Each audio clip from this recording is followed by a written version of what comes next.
Selamat malam, salam sejahtera. Terima kasih karena bersama dengan saya di Nazilin Unity Channel. Ini satu berita paling gembira datang daripada Anwar Ibrahim sendiri.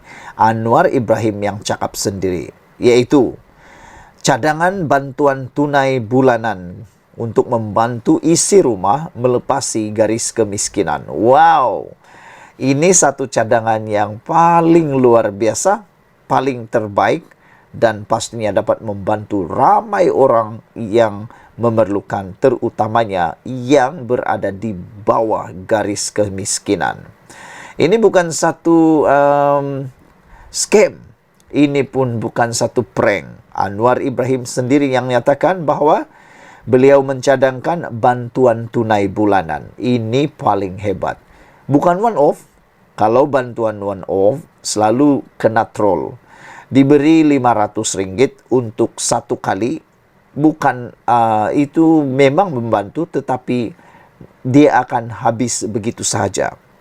Tapi kalau benar dapat dilaksanakan ini, yaitu bantuan tunai bulanan, walaupun bantuan tunai bulanan itu bernilai mungkin dalam sekitar 200-300 saja, tetapi oleh kerana ianya diterima secara bulanan, ia pasti dapat membantu dan dapat menangani isu kemiskinan tegar yang ada di Malaysia. Jadi kita ingin ucapkan terima kasih kepada Datuk Seri Anwar Ibrahim kerana mencadangkan cadangan ini, bantuan ini. Sebelum saya teruskan ulasan kali ini, jangan lupa tinggalkan komen Anda. Adakah Anda juga gembira dengan cadangan daripada Datuk Seri Anwar Ibrahim ini, yaitu bantuan tunai bulanan? Tak kiralah banyakkah, besarkah, kecilkah, atau berapapun nilainya, kalau diberi bulanan itu amat membantu. Kerajaan mempertimbangkan cadangan bantuan tunai khas secara bulanan kepada isi rumah yang tidak berkemampuan, menyertai aktiviti menjana pendapatan atas faktor umur dan kesihatan bagi membolehkan mereka melepasi pendapatan garis kemiskinan, kata Datuk Seri Anwar Ibrahim. Perdana Menteri berkata bantuan tunai khas bulanan itu adalah di antara 3 cadangan yang dikemukakan ketika beliau mempengerusikan Mesyuarat Majlis Tindakan Ekonomi Negara M10 di Putrajaya hari ini. Selain daripada itu, beliau juga berkata mesyuarat hari ini juga menerima cadangan supaya semua agensi dan kementerian menyemak serta mengemaskini data untuk mengesahkan jumlah penerima isi rumah miskin tegar yang sudah dibantu dan menjana pendapatan melebihi PJK makanan dalam 2023. Semua agensi perlu mengenal pasti isi rumah yang boleh menyertai program dalam tempoh berbaki 3 bulan dan diserap dalam program yang ditawarkan mengikut kesesuaian, kata Anwar. Bantuan tunai khas secara bulanan akan dipertimbangkan untuk melepasi PJK makanan bagi isi rumah yang tidak berkemampuan, menyertai aktiviti menjana pendapatan atas faktor umur kesihatan, katanya. Perdana Menteri berkata, mesyuarat turut dimaklumkan mengenai status pelaksanaan dalam usaha menoktahkan miskin tegar serta cabaran-cabaran yang dihadapi. Katanya, telah banyak usaha dan program-program yang telah dilaksanakan oleh kerajaan dalam usaha membasmi miskin tegar, antaranya projek atau program terkait bantuan tunai bulanan, naik taraf kediaman, pemberian modal perniagaan, latihan kemahiran dan penjanaan pendapatan. Usaha-usaha ini telah pun dilaksanakan oleh pelbagai kementerian dan agensi dalam usaha menarik keluar rakyat dari belenggu miskin tegar, katanya. Selain mesyuarat membincang hal ehwal menoktahkan kemiskinan, Perdana Menteri juga mendengar perkembangan terkini mata wang ringgit serta membincangkan 2 kertas cadangan, iaitu penambahbaikan proses belanja pembangunan. Menurut beliau, yang juga Menteri Kewangan, prestasi ringgit dan mata wang serantau lain terus didorong oleh faktor luaran, terutamanya jangkaan bahawa kadar faedah Amerika Syarikat akan kekal tinggi untuk tempoh yang lebih lama dan faktor geopolitik. Beliau menjelaskan bagaimanapun perkembangan mata wang ringgit dijangka tidak akan menjejaskan prospek pertumbuhan ekonomi negara. Usaha kerajaan terhadap pembaharuan struktur termasuk inisiatif menerusi Pelan Induk Perindustrian Baru 2030 dan Pelan Hala 7 peralihan tenaga dan memperkukuhkan daya saing Malaysia. Ini akan meningkatkan daya tarikan negara terhadap pelabur asing. Seterusnya, membantu pengukuhan nilai ringgit secara lebih mampan. Bank Negara Malaysia BNM komited dalam usaha membendung kemeruapan yang berlebihan bagi memastikan pasaran pertukaran ringgit kekal teratur. Mesyuarat telah meneliti dan mendapati bahawa perbelanjaan pembangunan sebenar semakin mengecil secara relatif setiap tahun, walaupun belanjawan menunjukkan peningkatan besar. Hal ini boleh menjadi kesan jangka panjang kepada pertumbuhan ekonomi negara, kata beliau lagi. Sekian dulu untuk kali ini. Jangan lupa tinggalkan komen anda, tekan butang subscribe. Malaysia kita punya, kita jaga sama-sama cintai Malaysiaku. Bye-bye.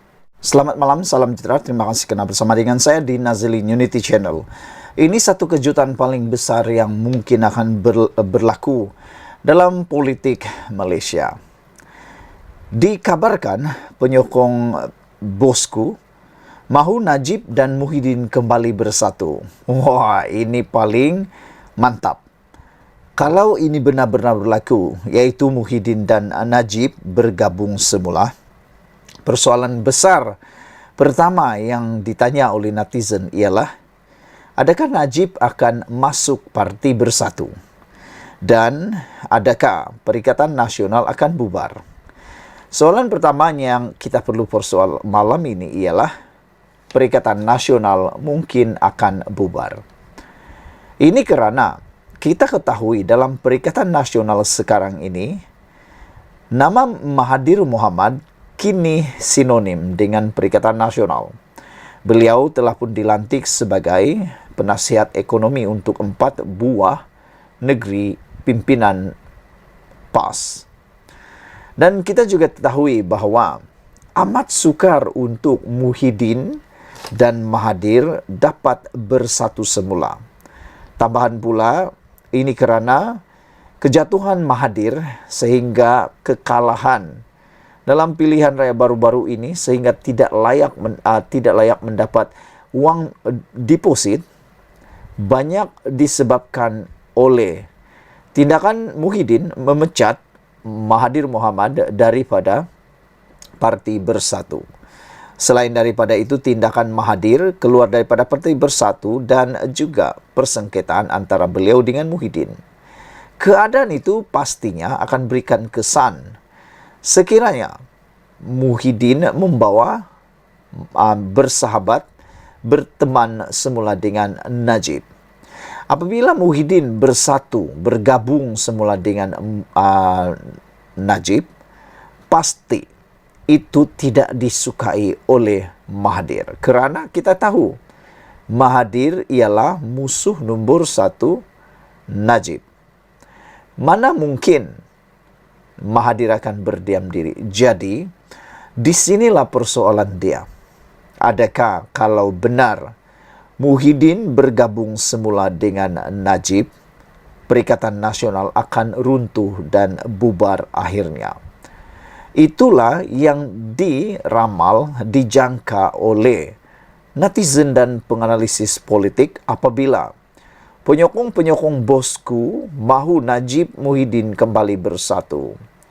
Penyokong Datuk Seri Najib Razak atau dikenali sebagai bosku meletakkan harapan agar bekas Perdana Menteri itu dan Tan Sri Muhyiddin Yassin membuka lembaran terbaru dan bergerak bersama demi negara dan rakyat. Presiden Pertubuhan Jalinan Perpaduan Negara Malaysia, Syed Muhammad Imran Syed Abdul Aziz berpandangan, Malaysia akan lebih hebat jika dua bekas pemimpin nombor 1 negara itu bersatu ketika rakyat sedang berdepan masalah ekonomi dan kos sara hidup. Beliau menyuarakan perkara itu selepas Muhyiddin yang juga pengerusi Perikatan Nasional PN mendoakan kesembuhan Najib yang kini sedang dirawat di Hospital Kuala Lumpur akibat COVID-19 semalam. Negara akan menjadi lebih hebat jika dua figura ini bergabung, kata beliau. Saya yakin harga bahan keperluan asas akan naik lebih tinggi apabila minyak diesel ditarik subsidi dan cukai perkhidmatan SST naik 8%, katanya dalam satu kenyataan pada Sabtu. Beliau berkata sudah 7 tahun penyokong tegar Najib menanti saat tersebut dan akhirnya ia terlerai selepas Muhyiddin secara terbuka mendoakan Najib.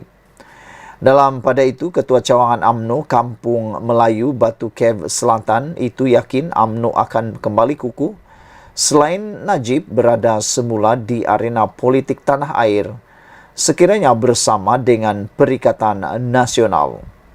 Kita tunggu pada pilihan raya umum PRU akan datang, tetapi momentum harus kita mainkan, kata beliau.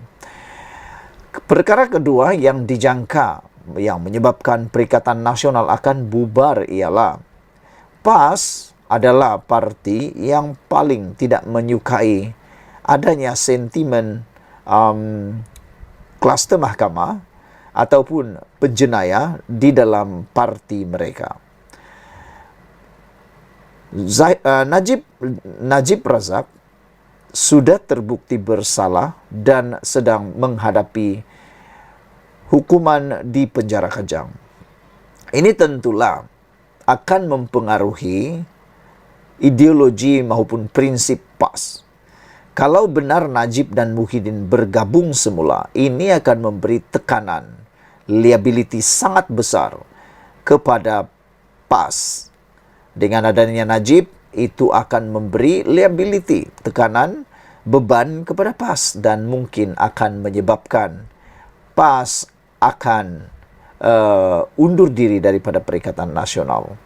Dan tentulah persoalan besar ialah setelah PAS katakanlah dia keluar daripada parti Perikatan Nasional, gabungan Perikatan Nasional, adakah PAS akan tiba-tiba kembali menyokong Anwar Ibrahim dan menyokong kerajaan perpaduan pimpinan Anwar Ibrahim?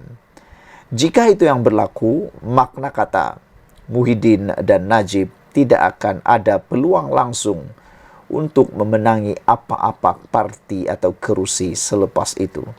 Karena kita tahu PAS memang ada akar umbi yang kuat. Saudara-saudara sekalian, dalam pada itu, Ketua Cawangan UMNO Kampung Melayu Batu Cave itu turut yakin UMNO akan kembali kukuh selain Najib berada di arena politik tanah air sekiranya bersama dengan PN. Kepada gabungan Parti Sarawak GPS dan Gabungan Rakyat Sabah GRS, percayalah kita akan gembleng tenaga untuk bersama PN. Ayuh kita ke sana, jangan tunggu lagi, kata beliau. Ingatlah, berpeganglah dengan tali Allah, janganlah kamu bercerai-berai.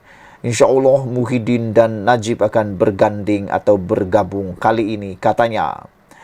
Sebelum kita teruskan ulasan kali ini, apa pendapat Anda? Adakah Anda juga setuju kalau Muhyiddin dan Najib sama-sama bergabung semula membentuk lembaran baru? Pada pendapat saya, boleh juga mereka bergabung terpulang karena itu pilihan mereka, namun lebih banyak kesan negatif daripada positif yang mungkin akan diterima oleh Muhyiddin juga Najib. Pertama, sudah dihuraikan tadi, Perikatan Nasional mungkin akan bubar dengan sendirinya. Saudara-saudara sekalian, sekian dulu untuk kali ini. Jangan lupa tinggalkan komen Anda. Sila tekan butang subscribe. Malaysia kita punya, kita jaga sama-sama, cintai Malaysiaku. Kita jumpa lagi. Bye-bye.